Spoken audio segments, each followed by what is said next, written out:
नमस्कार दोस्तों, स्वागत है आप सभी का हमारे इस चैनल गरुड़ धर्मार्थ पर। दोस्तों, अगर आप भी अपनी लाइफ में कुछ नया सीखने की चाह रखते हैं तो इस चैनल को अभी सब्सक्राइब कर लें। दोस्तों, 12 अगस्त 2024 यानी सोमवार को पड़ रही है श्रावण मास की अष्टमी तिथि, जो बहुत ही खास है। और दोस्तों, ये वो अष्टमी है जो कि श्रावण महीने में सोमवार को पड़ रही है। दोस्तों, इसी दिन किया जाने वाला पंडित जी द्वारा बताया गया एक लाल फूल और एक सफेद फूल वाला उपाय आप लोगों को जरूर करना चाहिए, क्योंकि दोस्तों, एक ऐसा उपाय है जो कि हर दिन नहीं किया जाता। श्रावण महीने में जो अष्टमी आती है उसी दिन किया जाता है। यदि आप लोगों ने इस उपाय को नहीं किया है या किसी कारणवश नहीं कर पाए हो तो इस सोमवार अष्टमी के दिन इस उपाय से मत चूकना। दोस्तों, देखिए, ये दिन इतना खास होता है, इतना महत्वपूर्ण होता है।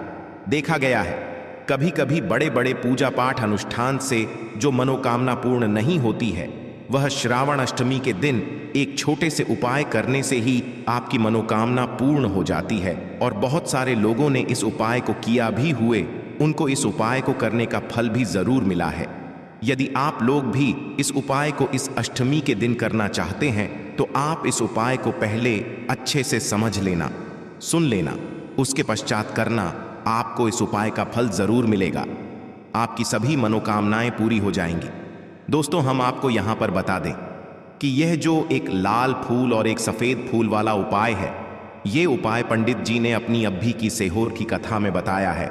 और इस उपाय को करने से आपके घर में चाहे किसी भी प्रकार की दुख और समस्या क्यों ना चल रही हो, आपको उसका कारण भी नहीं पता है कि भाई ये समस्या किस कारण से चल रही है। उसका कुछ भी कारण हो सकता है, जैसे पितृदोष हो सकता है, काल सर्प दोष हो सकता है, या किसी भी तरह का मंगल दोष भी हो सकता है। और भी बहुत तरह के दोष होते हैं, कुछ भी हो सकता है। पर आपको इस उपाय को करने के लिए अपने दोष को पता लगाए भी जरूरत नहीं है। आपके घर में किस कारण से इतनी दुख और परेशानी आ रही है, वह भी आपको पता लगाने की जरूरत नहीं है। बस सोमवार अष्टमी के दिन इस उपाय को कर लेना, क्योंकि इसी एकमात्र उपाय को करने से आपके पूरे घर परिवार में सुख और शांति हो जाएगी। आपके घर में अच्छे अच्छे काम होने लगेंगे। आपकी जो भी मनोकामना होगी वह भी धीरे धीरे करके पूर्ण होना शुरू हो जाएंगी। अब हम समझते हैं इस एक लाल और एक सफेद फूल वाले उपाय को आपको करना कैसे है, किसको करना है, किस समय करना है और कैसे करना है। देखो, उपाय बिल्कुल आसान है, बस समझने वाली बात है। ध्यान से समझिए, उसके पश्चात ही आप लोग जो है इस उपाय को जरूर कीजिएगा। सबसे पहली चीज हम लोग ये समझते हैं कि इस एक लाल फूल और एक सफेद फूल वाले उपाय को इस आने वाली सोमवार अष्टमी के दिन किसको करना है। तो देखिए, इस उपाय को घर के सभी सदस्यों को करने की बिल्कुल भी जरूरत नहीं है। घर में से कोई एक मुख्य बड़ा सदस्य ही इस उपाय को करेगा तो उस घर परिवार के सभी सदस्यों को इस उपाय को करने का फल मिल जाएगा। पर वो बड़ा सदस्य कौन होगा, कौन व्यक्ति इस उपाय को करेगा, तो यहां पर देखिए, हम आपको बता दें, घर की जो बड़ी माताएं बहनें होंगी, घर की बड़ी माताओं बहनों में से कोई भी एक माता बहन इस वाले उपाय को कर सकती है। अपने पूरे घर परिवार के लिए घर में सभी सदस्यों को इस उपाय को की जरूरत नहीं है। मात्र घर की जो बड़ी माताएं बहनें हैं, उनमें से कोई भी एक माता बहन इस वाले उपाय को करेगी तो उसके घर परिवार के पूरे सदस्यों को इस उपाय का फल मिलेगा। यदि किसी कारणवश माताएं बहनें घर में उपस्थित ना हो या वो इस उपाय को ना कर रही हो, कुछ दिक्कत हो, तो भाई उस जगह पर फिर घर का कोई बड़ा व्यक्ति भी इस उपाय को कर सकता है। माताओं बहनों के कहने का मतलब ये था कि माताएं बहनें घर की लक्ष्मी है। जब घर की लक्ष्मी कोई उपाय करती है तो निश्चित ही भगवान शिव जी बहुत जल्दी प्रसन्न होते हैं और उपाय का फल में बहुत जल्दी और बहुत बड़ा करके भी यहाँ पर देते हैं। तो आप लोग ये बात समझ गए होंगे। अब हम ये बात समझते हैं इस वाले उपाय को हमें करना किस समय है। एक लाल फूल और एक सफेद फूल वाले उपाय को हमें सोमवार के दिन करना किस समय है। तो देखिए, इस उपाय को करने का जो समय है, सुबह का समय भी है और शाम का समय भी है। अब देखिए, यहाँ पर हम मुख्य रूप से सुबह का समय नहीं, क्योंकि देखिए, ये जो काल अष्टमी तिथि है और आप सभी लोग जानते हैं अष्टमी के का प्रदोष काल का मतलब शाम का जो समय होता है ना, इस दिन भगवान शिव जी का सबसे प्रिय दिन होता है। तो आप लोग इस एक लाल फूल, एक सफेद फूल वाले उपाय को सुबह के समय भी कर सकते हो और शाम के समय प्रदोष काल में भी कर सकते हो। सुबह के समय यदि कर रहे हो तो 10 या फिर 11 बजे तक भी यदि उपाय करोगे तो भी आपको उपाय का फल मिलेगा। वही यदि शाम के कर रहे हो तो इस दिन जरूर शाम के समय का ध्यान रखना कि शाम के 6 बजे से लेकर 7 बजे के बीच में यदि आप इस उपाय को कर सकते हो तो बिल्कुल कर लेना, पूरी कोशिश करना। पर यदि किसी कारणवश इस समय के बीच में ना कर पाओ तो रात 8 बजे तक भी यदि आप उपाय को करोगे तो आपको उपाय का फल जरूर मिलेगा। ये बात आपको समझ आ गई कि आप इस उपाय को सुबह और शाम दोनों समय कर सकते हो। मतलब करना आपको एक समय है, घर में से किसी एक ही बड़े व्यक्ति को करना है, पर एक ही बार इस उपाय को करना है, दोनों समय नहीं करना है। आपको जो समय अच्छा लगे आप उस समय पर इस वाले उपाय को कर सकते हैं। तो चलिए जानते हैं इन खास उपायों के बारे में।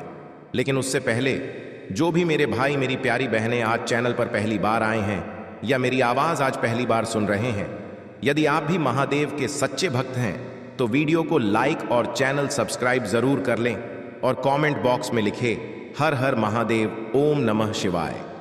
देखो, अब सबसे महत्वपूर्ण बात आती है कि इस उपाय को हमें करना किस लिए है। जैसा कि हमने अभी आपसे बोला कि इस उपाय को करने के पश्चात आपके जीवन में बहुत सारी खुशियां आएंगी, आपकी मनोकामनाएं पूर्ण होंगी, आपकी धन की समस्या दूर होगी, आपकी पैसों की समस्या दूर होगी। अब देखिए, यदि आप लोग सोच रहे हो कि भाई हमें अपना घर करना है पर घर बनाने के लिए पैसा नहीं है, हमें गाड़ी लेना है पर गाड़ी लेने के लिए पैसा नहीं है, हमें ज़मीन लेना है पर ज़मीन लेने के लिए पैसों की कमी पड़ी, डीडीएच रही है, यदि ऐसी ही दिक्कत, परेशानी या किसी भी तरह की धन से जुड़ी हुई समस्या या पैसों से जुड़ी हुई समस्या यदि आपके जीवन में चल रही है तो यह उपाय निश्चित ही आपके जीवन में बहुत सारे फल लाकर दे सकता है। इसीलिए यदि आपके घर में बहुत ज़्यादा समस्या परेशानी चल रही है, धन से जुड़ी हुई, पैसों से जुड़ी हुई, धन की बहुत ज़्यादा कमी आ रही है, पैसों की बिल्कुल आवक नहीं हो रही है, तो भाई आप लोगों को इस वाले उपाय को ज़रूर करना चाहिए, घर में से किसी एक भी बड़े व्यक्ति को। अब इस उपाय में करना क्या है वो सबसे पहले हम लोग जान लेते हैं उपाय की सामग्री। हम लोग सबसे पहले जानते हैं कि इस उपाय में किस किस चीज की आवश्यकता पड़ने की। तो देखिए, उपाय का नाम तो एक फूल और एक सफेद फूल वाला उपाय है, पर इस उपाय में कुल मिलाकर 4 सामग्री हमें लगने वाली है, जो कि पंडित जी ने खुद सीहोर वाली कथा में बताया है। और जो हम आपको उपाय बताते हैं वो पंडित जी द्वारा बताए गए होते हैं, अलग से हम कुछ भी नहीं बताते हैं। तो यहाँ पर हम लोग समझते हैं कि इस उपाय की सामग्री क्या है। तो देखो, उपाय की जो सामग्री है वो 4 सामग्री है, जिसमें से सबसे पहली सामग्री है एक बेलपत्र।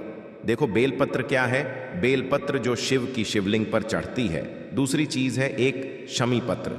शमीपत्र वो जो शिवलिंग पर ही चढ़ता है। तीसरी चीज है दोस्तों एक लाल फूल, जो उपाय का नाम है। तो एक यहाँ पर आपको लाल फूल लेना है। अब ये लाल फूल कौन सा लेना है?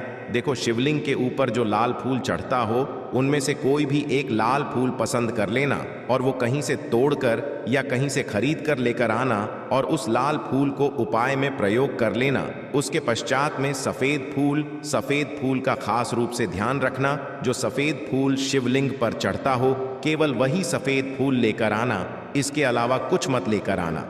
लेकिन केतकी का मत लेना। तो एक एक मात्रा में ही आपको ये चारों सामग्री चाहिए, एक बेलपत्र, एक शमीपत्र, एक लाल फूल और एक सफेद फूल। ये चारों सामग्री आप लोग तैयार करके रख लें।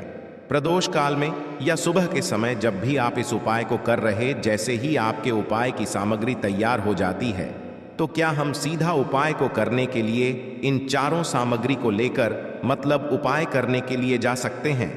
नहीं तो यहाँ पर आपको इस बात का ध्यान रखना है कि हम भगवान शिव जी को प्रसन्न करने के लिए तो जा रहे हैं, हम अपनी मनोकामना को पूर्ण करवाने के लिए तो जा रहे हैं, पर हमें ये दर्शाना बिल्कुल भी नहीं है कि हम केवल अपने फायदे के लिए भगवान शिव जी के मंदिर में हैं।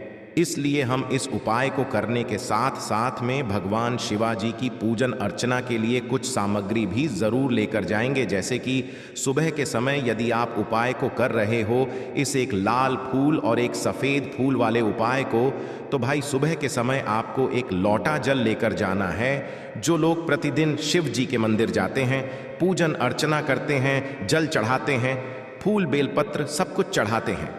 भाई वो अपनी अर्चना वैसी की वैसी ही करना, बाकी जो केवल उपाय को करने के लिए जा रहा है, जो कुछ भी लेकर नहीं जा रहा है, उसे कम से कम एक लोटा जल अपने घर से जरूर भरकर लेकर जाना यदि आप उपाय को कर रहे हो, है ना?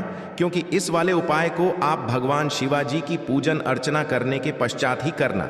वही यदि बात करें शाम के समय की, यदि कोई व्यक्ति शाम के समय प्रदोष काल में इस वाले उपाय को कर रहा है तो भाई आप मात्र एक घी का दीपक तैयार करना है। ये बात हम सदैव बोलते हैं, शाम के समय प्रदोष काल में कोई कर रहे हो ना, तो दीपक का खास महत्व होता है। अष्टमी के दिन का प्रदोष काल में जो भी व्यक्ति दीपक जलाता है ना भगवान शिवाजी के मंदिर में, भाई उसके जीवन से सारी दुख और परेशानियां भी दूर होती हैं। तो भाई इस दिन दीपक का खास रूप से ध्यान रखना आप लोग। यदि आप इस उपाय को शाम के समय प्रदोष काल में कर रहे हो, है ना, ये जो दीपक आप लोगे ये आटे का लोगे। जो आटा आप गूंद दोगे उसके अंदर कुछ भी मत डालना, मात्र सादा आटा लगाकर उसे तैयार कर लेना और एक मीडियम साइज का दीपक तैयार कर लेना। वो दीपक ना ज्यादा छोटा हो ना ज्यादा बड़ा हो, है ना। उसके पश्चात में दीपक आपका तैयार हो जाए तो इसके अंदर जो बत्ती रखोगे वो गोल बत्ती रखोगे। देखो गोल बत्ती भी दो तरह की होगी, एक बाजार की और एक घर वाली। तो कोशिश करना अपने घर जो रुई रखी हुई है उस रुई से आप लोग एक गोल बत्ती अपने ही हाथों से बनाओ। उपाय का फल अच्छा मिलता है, भगवान शिव जी जल्दी प्रसन्न होते हैं। जब हम किसी भी उपाय को अपने हाथों से परिश्रम करके तैयार करते हैं तो आपको उस दीपक के अंदर एक गोल बत्ती रख देनी है। इसके अंदर जो चीज आप लोग डालोगे वो डालोगे, लोगे वो डालोगे, शुद्ध देसी गाय का घी। इस बात का खास रूप से ध्यान रखना क्योंकि भगवान शिव जी का से प्रिय दिन और प्रिय समय पर हम लोग इस वाले उपाय को कर रहे हैं। तो थोड़ा सा शुद्ध देसी गाय का घी इतना डालना कि वो दीपक कुछ समय तक चल सके। ना बाजार वाला मिलावटी घी डालना, ना भैंस का घी डालना। शुद्ध देसी गाय का घी आपको ढूंढने में थोड़ी मेहनत लगेगी और महंगा भी मिलेगा, पर गाय के घी से भगवान शिव जी प्रसन्न होते हैं और उसी शुद्ध देसी गाय की घी से घर में बरकत भी बनी रहती है और हमारे घर में सुख शांति भी बनी रहती है। इसलिए इस शुद्ध देसी गाय का घी को अपने घर में सदैव रखा करो। वो भगवान शिव जी के कार्यों में भी उपयोग में आता है और उपायों में भी हम लोग प्रयोग कर सकते हैं। तो यहाँ पर आपकी सारी तैयारियां हो चुकी हैं। उपाय को करते समय शुद्धता का खास रूप से ध्यान रखिएगा। सुबह कर रहे हो तो भाई सुबह तो आपको स्नान करना ही करना है। बाकी शाम को कर रहे हो तो शाम को मात्र हाथ मुंह धोकर आप लोग इस वाले उपाय को कर सकते हो, कोई दिक्कत वाली बात नहीं है भाई। उपाय की पूरी सामग्री तैयार करके और पूजन सामग्री लेकर आपको भगवान शिव जी के मंदिर पहुंचना है, जो आपके घर के पास में हो, जहां पर शिवलिंग विराजित हो, शिवालय हो, वहां पर आप लोगों को पहुंचना है। और जैसे ही आप भगवान शिवाजी के मंदिर में पहुंचते हो वहां जाकर ही उपाय शुरू नहीं करना है। पहले आपको भगवान शिवाजी की पूजन अर्चना करना है। पूजन अर्चना कैसे करोगे? सुबह के समय गए हो तो लौटा जल वगैरह जो भी पूजन सामग्री लेकर गए हो उससे पहले पूजन सामग्री आप लोग पूजन भगवान शिवाजी की कर लो। जो व्यक्ति केवल एक लोटा जल लेकर गए हैं वो शिव जी की शिवलिंग पर मात्र एक लोटा जल एक धारा से धीरे धीरे करके चढ़ा लो, है ना। अपनी पूजन अर्चना आप लोग जो है पूरी कर लो पहले। उसी के पश्चात यदि आप शाम के समय कर रहे हो तो पहले जाकर बैठना है भगवान शिवाजी के शिवलिंग के पास में। आप जो दीपक तैयार करके लेकर हो उस दीपक को पहले जलाना है। ये जो दीपक आप लोग जलाओगे ना, ये किसी और की माचिस से मत जलाना, अपनी ही माचिस अपने ही घर से लेकर आना और इस दीपक को अपने ही माचिस से जलाना। यदि आपने मंदिर की माचिस या किसी और की माचिस ले ली, इस उपाय को करने में इस उपाय का फल उस व्यक्ति को भी बहुत मिल जाएगा। इस बात का ध्यान रखना। अपने घर से अपनी ही माचिस लेकर जाना और इस दीपक को जलाना। दीपक को जलाने के पश्चात भगवान शिव जी की शिवलिंग के पास में रख देना। शिवलिंग के इतना पास में मत रखना कि भगवान शिव जी को आंच लगे, थोड़ी सी दूरी बनाकर ही जो है इस दीपक को शिवलिंग के पास में आप लोग रख दीजिएगा। अब जैसे ही आपकी पूजन अर्चना हो जाती है, भगवान शिव जी के शिवलिंग के सामने या आसपास कहीं पर भी बैठ जाइए उपाय को करने के लिए। और उपाय को करने से पहले आप लोग अपनी वो चारों पूजन सामग्री निकाल लीजिए। उपाय की जो सामग्री है वो निकाल लीजिए।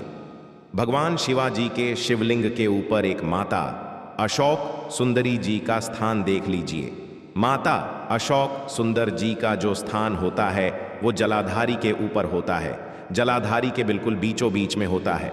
आप लोगों ने देखा भी होगा शिवलिंग की जलाधारी होती है।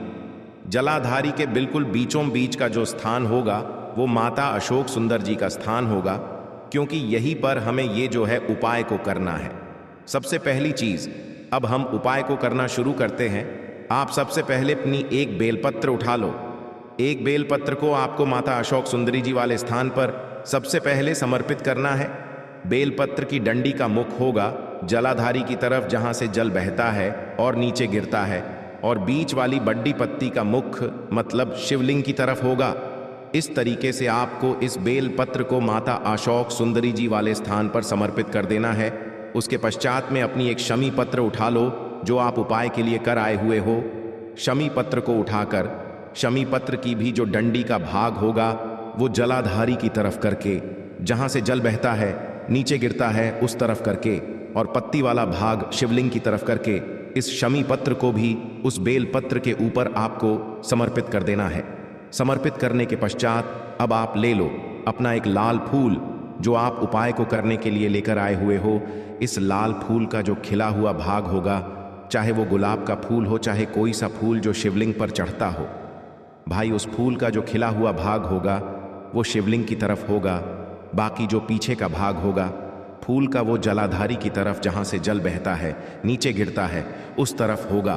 और आखिरी में आपका जो एक सफ़ेद फूल बचा हुआ है, इस सफ़ेद फूल को भी आपको लेना है, और सफ़ेद फूल का जो खिला हुआ भाग होगा वो शिवलिंग की तरफ होगा, जहां पर शिवलिंग रखा हुआ है उस तरफ होगा, और डंडी का जलाधारी के पीछे की तरफ हो जाएगा। मतलब जो जहां से जल बहता है और नीचे गिरता है, जब आप लोग एक बेलपत्र, एक शमी पत्र और एक लाल फूल, एक सफ़ेद फूल चढ़ा रहे हो, तो उस समय आप लोगों को कंटा भगवान या कंटा चक्र का नाम लेते हुए ही जो है इस उपाय को करना है, और भगवान शिवाजी और नारायण जी का स्मरण करते हुए ही इस उपाय को आपको करना है।